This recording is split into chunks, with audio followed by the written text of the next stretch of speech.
بزرگان محترم اور برادران عزیز، یوں تو دنیا میں بے شمار امتیں اور ملتیں ہیں، لیکن جو مقام اور مرتبہ اور برتری، تفوق اور بلندی امت محمدیہ کو حاصل ہے، کسی بھی امت کو حاصل نہیں۔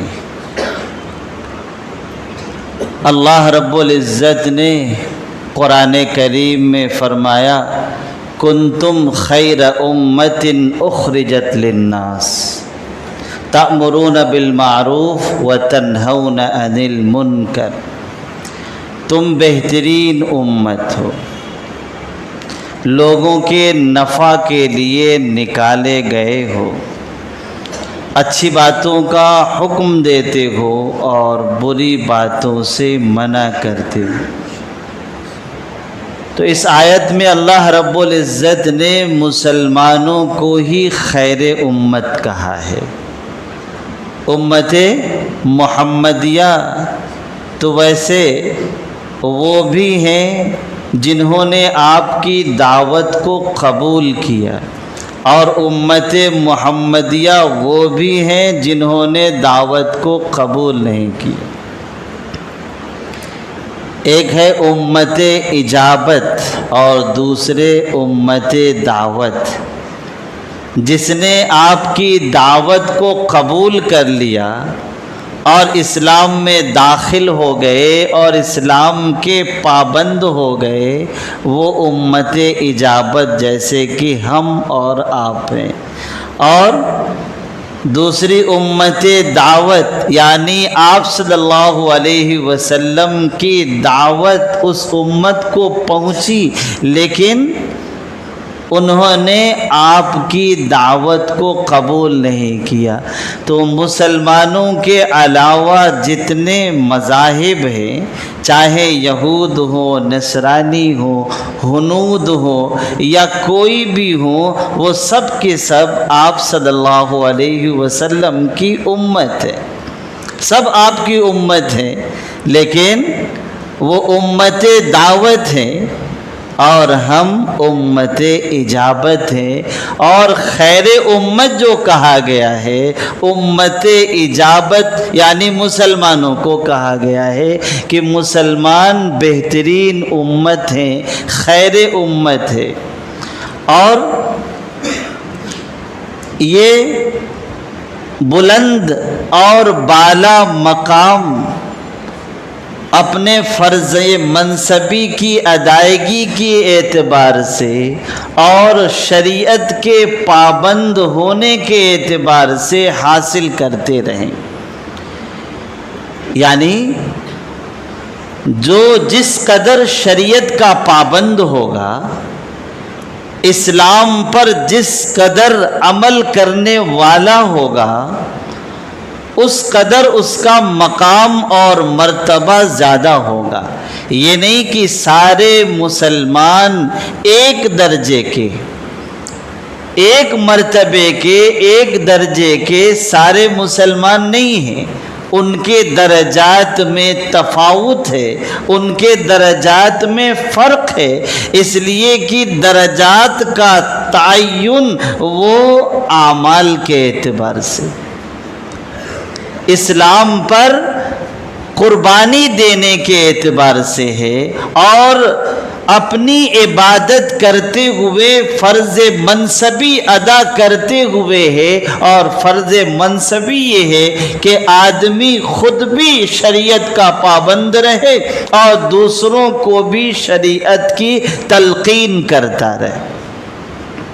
تو جس قدر شریعت پر اس کا وثوق ہوگا اور پختگی ہوگی، اور جس قدر وہ فرض منصبی کو ادا کرنے والا ہوگا، اس قدر اس کے درجات بلند ہوں گے اللہ رب العزت کے ہاں۔ اللہ تعالیٰ فرماتے ہیں، ان اکرمکم عند اللہ اتقاکم، اللہ تعالیٰ کے نزدیک تم میں سب سے زیادہ معزز، سب سے زیادہ مکرم، عزت والا وہ ہے جو سب سے بڑا متقی ہو، جس کے اندر تقوی جتنا زیادہ ہوگا، اللہ کا خوف، اللہ کی خشیت اور مامورات کو بجا لانا اور منہیات سے اجتناب، یعنی اللہ نے جن کاموں کو کرنے کا حکم دیا ہے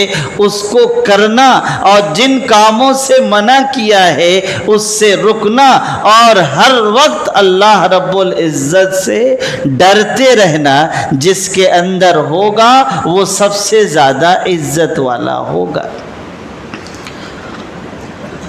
مسلمانوں میں سب سے اولین مقام اور سب سے اعلیٰ مرتبہ جن کا ہے وہ صحابہ کرام ہے۔ ان کے جیسا کسی مسلمان کو مرتبہ حاصل نہیں، اور کسی مسلمان کو ان کے جیسا مقام حاصل نہیں۔ وہ بلندی میں اور رفعت میں سب سے مسلمانوں میں اعلیٰ درجے پہ ہیں اور ان کا اعلیٰ مقام ہے۔ اسی لیے آپ صلی اللہ علیہ وسلم نے ارشاد فرمایا، اصحابی کالنجوم، میرے صحابہ ستاروں کے مانند ہیں۔ اصحابی کالنجوم۔ دوسری جگہ فرمایا، الصحابۃ کلہم عدول، الصحابۃ کلہم عدول، سارے صحابہ عدالت والے۔ اس میں الصحابۃ کے بعد کلہم عربی کا لفظ ہے، تاکید کے لیے آتا ہے، سارے افراد کو شامل کرنے کے لیے آتا، تو اس میں کسی صحابی کا استثناء نہیں ہے۔ سارے صحابہ کے بارے میں آپ علیہ الصلاۃ والسلام نے فرمایا کہ سارے صحابہ عدالت والے۔ کیا مطلب عدالت کا؟ عدالت کا مطلب ہوتا ہے شریعت کا پابند، شریعت کا پابند، یعنی جس کی زندگی میں مامورات و منہیات ہو اور شریعت کے خلاف جو کام نہ کرتا ہو اس کو عادل کہا جاتا ہے۔ تو سارے صحابہ کے بارے میں آپ صلی اللہ علیہ وسلم نے فرمایا کہ عدالت کی صفت کے ساتھ متصف ہیں، اور سارے صحابہ ستارے کے مانند ہیں۔ جیسے ستاروں کے ذریعے سے راہ پاتے ہیں، راستہ پاتے ہیں، اور ستاروں کے رخ کے ذریعے سے منزل مقصود تک پہنچتے ہیں۔ آج بھی ترقی کا دور ہے، لیکن اس کے باوجود بھی منزل کے حصول کے لیے آدمی ستاروں کا محتاج ہے۔ تو ستاروں سے منزل مقصود لوگ حاصل کرتے ہیں۔ آپ نے اپنے سارے صحابہ کو ستاروں سے تشبیہ دی ہے کہ میرے صحابہ ستاروں کے مانند ہیں، یعنی ان صحابہ میں سے جس کی پیروی ہو جائے، جس کی اقتداء ہو جائے، منزل مقصود کو پہنچ جائے۔ فَبِأَيِّهِمْ اسی کی تشریح ہے، فَبِأَيِّهِمْ اقتدیتم اہتدیتم، ان میں سے تم جس کی بھی پیروی کر لو تم راہ پا جاؤ گے۔ تو صحابہ اس امت کے نمونہ ہیں، اس امت کے آئیڈیل ہیں، اسی لیے اللہ رب العزت نے فرمایا وَإِذَا قِيلَ لَهُمْ آمِنُوا كَمَا آمَنَ النَّاسُ۔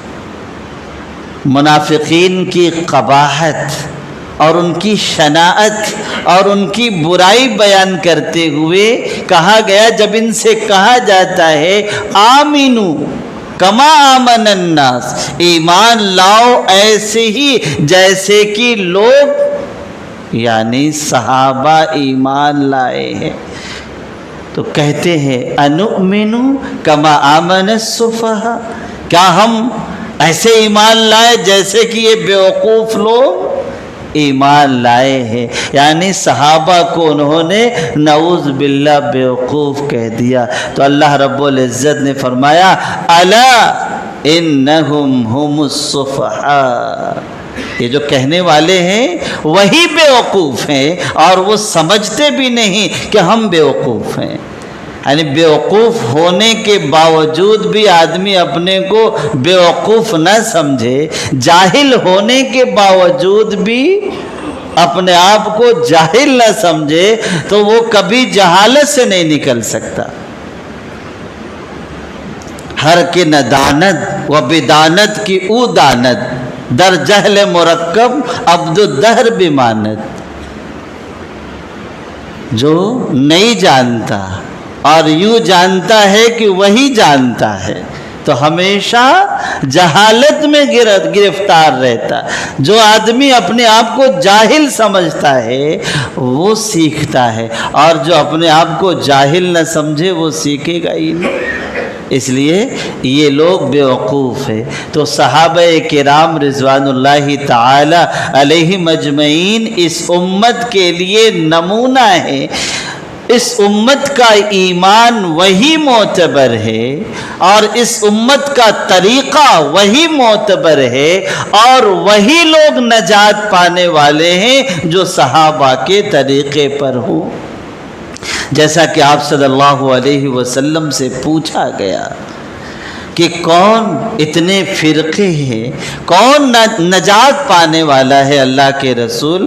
تو آپ صلی اللہ علیہ وسلم نے فرمایا ما انا علیہ و اصحابی، ما انا علیہ و اصحابی، جس راستے پر میں ہوں اور میرے صحابہ جس راستے پر ہیں، اس راستے پر جو ہوگا وہ نجات حاصل کرنے والا ہوگا۔ تو نجات صحابہ کے طریقے پر ہے۔ تو اب ان سے آپ مقام اور مرتبہ ان کا معلوم کر سکتے ہیں۔ صحابہ کے فضائل اللہ رب العزت نے قرآن میں بیان فرمائے ہیں، اور احادیث نبویہ میں بے شمار احادیث ہیں جو صحابہ کرام کے فضائل پر مشتمل ہیں۔ اللہ رب العزت ارشاد فرماتے ہیں مہاجرین اور انصار میں سے اولین لوگ جنہوں نے ایمان اور ہجرت میں سبقت کیا، مہاجرین اور انصار میں سے کون؟ اولین لوگ جنہوں نے سبقت کیا، کس بات میں؟ ایمان میں، اور کس بات میں؟ ہجرت میں سبقت کیا، اور وہ لوگ جنہوں نے اخلاص کے ساتھ ان کی پیروی کی۔ تو والذین تبعوہم بإحسان، مفسرین فرماتے ہیں قیامت تک کے لوگ اس سے مراد ہیں جو بھی کس کی پیروی کریں گے؟ انہی مہاجرین اولین سابقین فی الاسلام کی، اور کیسے؟ اخلاص کے ساتھ پیروی کریں گے۔ رضی اللہ عنہم، اللہ ان سے راضی ہو گیا اور وہ اللہ سے راضی ہو گئے۔ وَعَدَّ لَهُمْ جَنَّاتٍ، اللہ تعالیٰ نے ان کے لیے ایسی جنت تیار کر رکھی ہے جس کے نیچے نہریں جاری ہیں، وہ ہمیشہ اس میں رہیں گے۔ یہ بڑی کامیابی ہے۔ تو صحابہ ایسے ہیں جن کے بارے میں قرآن نے کہا کہ اللہ ان سے راضی۔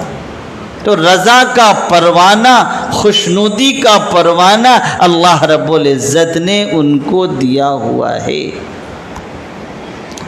اب صحابہ کون ہیں؟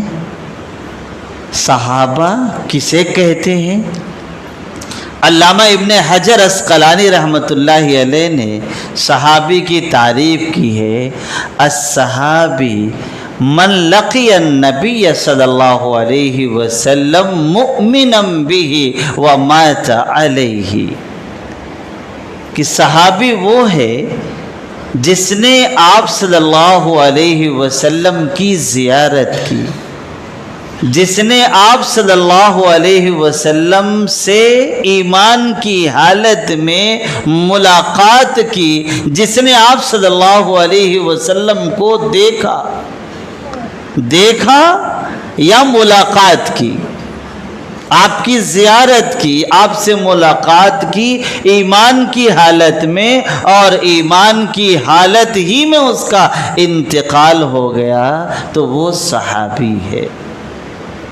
اور صحابیت کا مقام اتنا اعلیٰ ہے، اتنا عرفہ ہے کہ کوئی بڑے سے بڑا ولی صحابہ میں سے ادنا کے مقام کو نہیں پہنچ سکتا۔ کیوں؟ اس لیے کہ اس نے براہ راست نبی پاک صلی اللہ علیہ وسلم کو دیکھا ہے، آپ کی زیارت کی ہے، آپ سے ملاقات کی ہے، آپ کی صحبت سے فیض یاب ہوا ہے، یعنی نبی پاک صلی اللہ علیہ وسلم کا براہ راست ایسے کو فیضان حاصل ہے۔ تو جسے نبی کا براہ راست فیضان حاصل ہو، اس کا مقام اور مرتبہ کیا ہو، ہم اس کا اندازہ نہیں کر سکتے۔ تو یہ صحابہ ہے، یہ مقام ہے ان کا، یہ مرتبہ ہے ان کا۔ آپ صلی اللہ علیہ وسلم نے یہاں تک فرمایا ہے کہ صحابی سے محبت ایمان والے ہی رکھتے ہیں۔ صحابی سے، بخاری کی روایت ہے، صحابی سے محبت ایمان والے رکھتے ہیں، اور صحابی سے عداوت منافق ہی رکھتے ہیں۔ تو ایمان اور نفاق کی علامت صحابہ سے محبت، جسے صحابہ سے محبت وہ ایمان والا ہے، اور جسے صحابہ سے عداوت اور جسے صحابہ سے بغض وہ منافق ہے۔ ایمان والا صحابہ سے بغض رکھ ہی نہیں سکتا ہے، عداوت رکھ ہی نہیں سکتا ہے، اس لیے کہ سارا دین اور ساری شریعت ہم تک پہنچانے والے صحابہ کرام ہیں۔ آپ کی ایک ایک نقل و حرکت، آپ کی ایک ایک بات، آپ کا ایک ایک جملہ صحابہ کرام نے اس کو محفوظ رکھا، اور محفوظ رکھنے کے بعد امت تک پہنچایا ہے۔ یہی وجہ ہے کہ صحابہ کرام جب آپ صلی اللہ علیہ وسلم کا پیغام حجۃ الوداع میں انہوں نے سنا تھا، کیا الا فلیبلغ الشاہد الغائب، جو موجود ہیں وہ غائبین تک پیغام پہنچا دیں۔ 1,24,000 کا مجمع تھا، صحابہ دین پہنچانے کے واسطے، شریعت پہنچانے کے واسطے نکل کھڑے ہو گئے۔ آپ کی وفات کے بعد نکل کھڑے ہوئے، اور جہاں گئے وہیں انتقال کر گئے، اور وہیں انہوں نے اپنی قبریں بنوا لی۔ آپ سے جیسی محبت انہوں نے کی ہے، ویسی محبت کوئی پیش نہیں کر سکتا ہے۔ محبت کا عالم یہ ہے کہ صلح حدیبیہ کے موقع پر سہیل ابن عمرو جو مشرکین کی طرف سے صلح کے واسطے آخر میں آئے تھے، آپ صلی اللہ علیہ وسلم سے گفتگو بھی کر رہے تھے، اور صحابہ کرام کی نقل و حرکت کا غور سے مطالعہ بھی کر رہے تھے۔ جب گئے ہیں آپ صلی اللہ علیہ وسلم کی مجلس سے، بعد میں ایمان میں داخل ہو گئے تھے، گئے ہیں آپ صلی اللہ علیہ وسلم کی مجلس سے مشرکین کے پاس، تو کہا کہ میں قیصر کے بھی دربار میں گیا، کسریٰ کے بھی دربار میں گیا جو کہ سپر پاور ہیں، اتنی تعظیم اور اتنا اکرام اور اتنا احترام اور اتنی محبت میں نے کسریٰ اور قیصر کے لوگوں کو کرتے ہوئے نہیں دیکھا جتنے کہ آپ کے لوگ یعنی صحابہ آپ سے محبت کرتے ہیں۔ آپ کا غسالہ یعنی آپ کے جسم مبارک سے وضو کا پانی جو نیچے گرتا ہے وہ زمین پر گرنے نہیں دیتے ہیں، وہ کسی کے ہاتھ میں آ جاتا ہے، اور اس کے لیے غسالہ حاصل کرنے کے لیے وہ ایک دوسرے سے لڑتے ہیں۔ اگر کسی کو حاصل نہیں ہوتا ہے آپ کے جسم سے متصل پانی تو جس نے حاصل کیا وہ اس کے ہاتھ پر ہاتھ پھیر کر کے اپنے جسم پر مل لیتا ہے۔ آپ کے لعاب دہن زمین پہ گرنے نہیں دیتے ہیں، اپنے ہاتھ میں لے کر کے برکت کے واسطے مل لیتے ہیں۔ ایسی محبت انہوں نے آپ صلی اللہ علیہ وسلم سے کی ہے، اور محبت کے ساتھ ساتھ قربانی، جانی قربانی اور مالی قربانی انہوں نے بے دریغ صرف کیا۔ ایک نبی کے اشارے پر انہوں نے جان کو جان نہیں سمجھا، مال کو مال نہیں سمجھا، جان کی بھی قربانی دی، مال کی بھی قربانی دی۔ جان کی قربانی دینے کا حال تو یہ تھا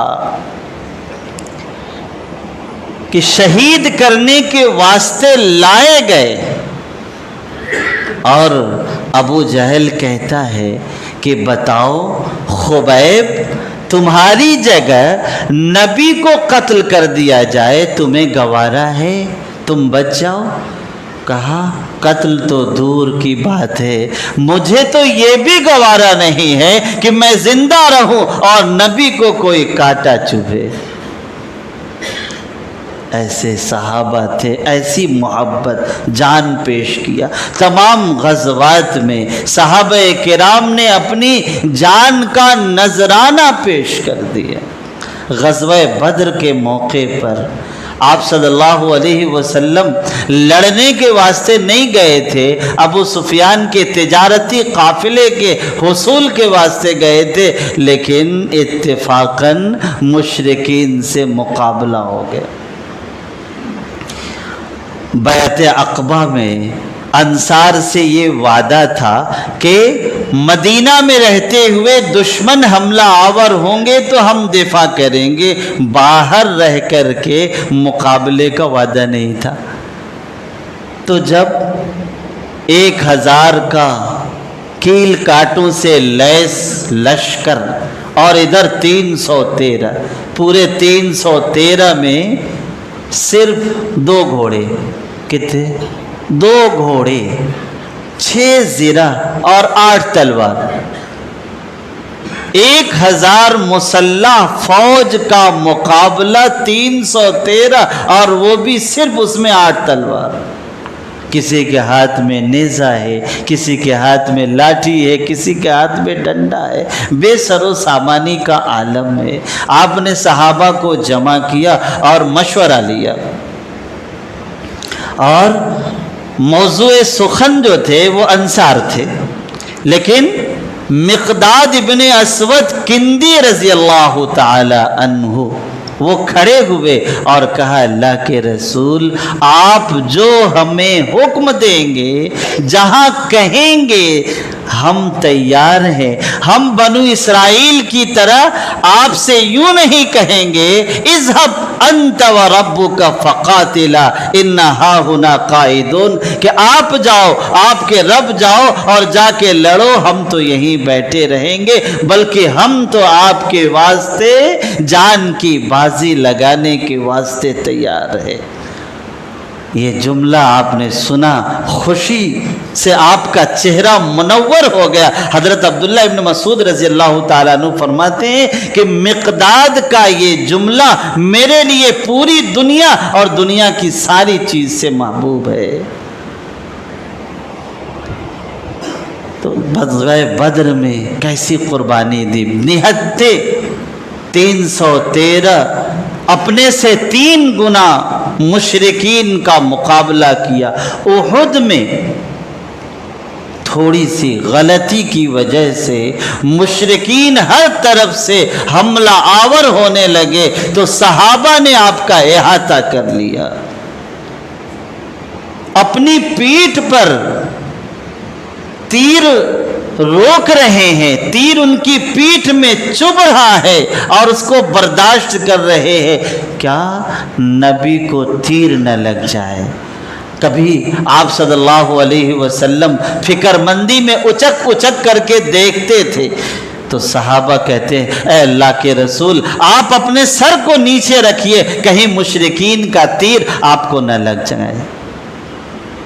ڈھال اپنے پیٹھ کو بنایا اور ادب کی آپ کے سامنے پیٹھ نہیں کیا، چہرہ آپ کے سامنے اور پیٹھ مشرکین کے تیروں کے سامنے، ایسی محبت آپ صلی اللہ علیہ وسلم سے کوئی محبت ایسی پیش نہیں کر سکتا ہے، قیامت کی صبح تک ایسی محبت اور ایسی قربانی پیش نہیں کر سکتا جو صحابہ نے پیش کیا۔ قرآن کہتا ہے من المؤمنین رجال صدقوا ما عاہدوا اللہ علیہ، یہ بھی صحابہ کے بارے میں ہے۔ ایمان والوں میں سے ایسے لوگ ہیں جنہوں نے اللہ سے جو وعدہ کیا تھا وہ سچ کر دکھایا۔ فمنہم من قضا نحبہ، ان میں سے بعض وہ ہیں جنہوں نے اپنے پھل کو حاصل کر لیا، یعنی شہادت کا جام نوش کر لیا۔ ومنہم من ینتظر، اور بعض شہادت کا انتظار کر رہے ہیں۔ آپ نے ایک موقع پر مال خرچ کرنے کی ترغیب دی، مال خرچ کرو۔ تبوک کے موقع پر حضرت ابو بکر صدیق رضی اللہ تعالیٰ عنہ سارا مال لے کر کے آگے، کچھ نہیں چھوڑا۔ حضرت عمر رضی اللہ تعالیٰ عنہ اپنے گھر کا آدھا مال لے کر کے آگئے، اور سارے صحابہ حتی الوسع، وسعت کے مطابق انہوں نے مال خرچ کیا۔ حضرت عثمان غنی رضی اللہ تعالیٰ عنہ نے تو 300 اونٹ ماں اس کے ساز و سامان کے اللہ کے راستے میں دیا۔ آپ صلی اللہ علیہ وسلم خوش ہو کر کے فرمانے لگے کہ عثمان اس کے بعد کچھ بھی عمل نہ کرے تو کافی ہے۔ یہ مقام تھا۔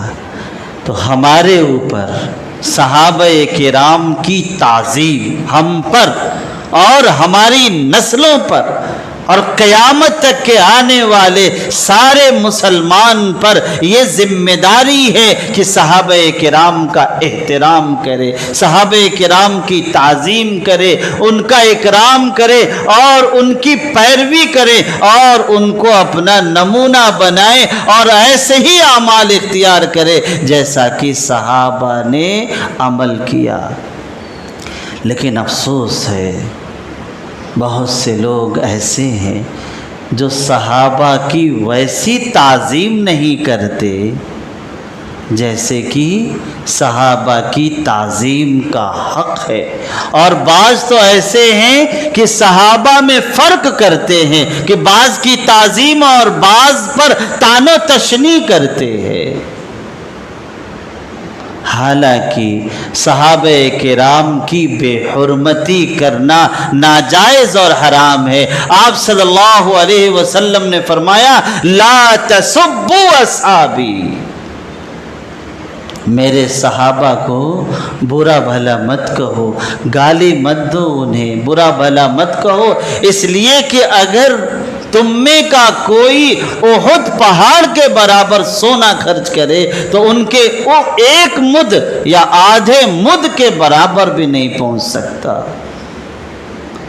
ایک روایت میں آپ صلی اللہ علیہ وسلم نے ارشاد فرمایا، من سب اصحابی فعلیہ لعنت اللہ والملائکۃ والناس اجمعین، جو صحابہ کو برا بھلا کہے اس پر اللہ کی لعنت ہے،